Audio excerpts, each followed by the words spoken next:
अस्सलाम वालेकुम friends, welcome to my foodie channel. आज मैं बना रही हूँ दाल मखनी, वो भी ढाबा स्टाइल में है। तो चलते हैं हम अपनी रेसिपी की तरफ।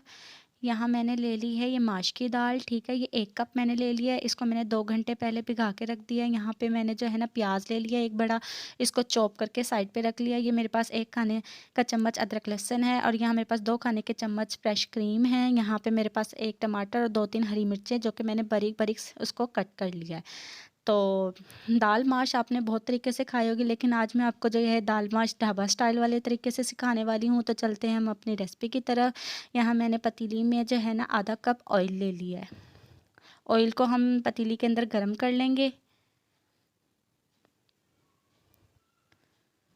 ऑयल गर्म करने के बाद जब ये गर्म हो जाएगा तो हम इसके अंदर अपना चॉप किया हुआ जो प्याज है वो ऐड कर देंगे इसके अंदर। इसको अच्छे से सौते करेंगे। और यहाँ मैंने कुछ साबुत गरम मसाले लिए हैं इसी के साथ। और गरम मसालों में सिर्फ मैंने एक चीज़ एडिशनल करी है, वो है बादियान के फूल। वो दाल में आपने लाजमी डालने हैं, क्योंकि उसी से उसका फ्लेवर आता है। यहाँ काली मिर्च, लौंग, ज़ीरा, बड़ी इलायची है, और उसके साथ ये बादियान के 2 से 3 मैंने फूल लिए। बहुत ज़्यादा आपने नहीं लेने, ये भी इसी के अंदर हम ऐड कर देंगे। और इसको भी अच्छे से हम फ्राई कर लेंगे, ताकि इसका जो खुशबू है वो भी इसके अंदर आ जाए दाल के अंदर। उसी के साथ यहाँ पे जो मैंने अदरक लहसुन का पेस्ट रखा हुआ था वो मैं इसके अंदर ऐड कर दूँगी। इन तीनों चीज़ों को मैं अच्छे से फ्राई कर लूँगी। फ्राई करने के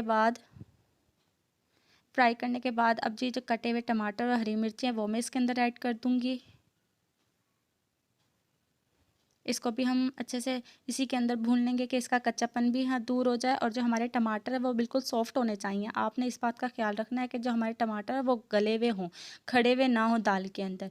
और यहाँ यहाँ हम चलते हैं अपने स्पाइसेस की तरफ। यहाँ मैंने 1 चम्मच नमक ले लिया है, आधा चम्मच कुटी लाल मिर्च, आधा चम्मच लाल मिर्च, थोड़ा सा हमने अजीनोमोटो लिया है, और 1/4 की रेशियो से जो है मैंने यहाँ पे काली मिर्च ली। काली मिर्च आपने थोड़ी सी लेनी। इन सारे मसालों को मैं इसी के अंदर ऐड कर दूँगी।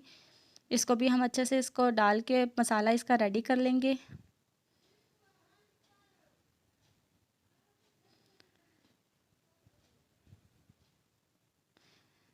मसाला रेडी करने के बाद अब इसके अंदर जो है ना मैं अब दाल ऐड कर दूँगी।